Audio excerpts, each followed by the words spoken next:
இப்பொழுது குறிப்பிட்ட எண்களை பற்றி பார்ப்போம். முதலில் மூன்றின் சிறப்பை பற்றி பார்ப்போம். சேர, சோழ, பாண்டியர் என்னும் தமிழ்நாட்டு வேந்தர்களின் எண் 3. இயல், இசை, நாடகம் என்னும் தமிழின் வகைகள் 3.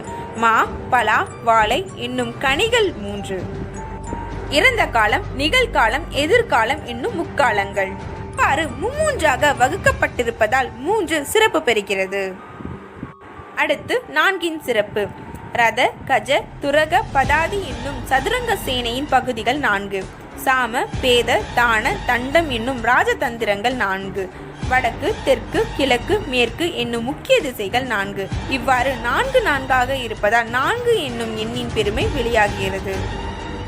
5 சிறப்பு. நீர், நிலம், நெருப்பு, காற்று, ஆகாயம் இவை உலகின் பஞ்சபூதங்கள் ஆகும். அடுத்து குறிஞ்சி, முல்லை, மருதம், நெய்தல், பாலை இவை உலகின் 5 ஆகும். இவ்வித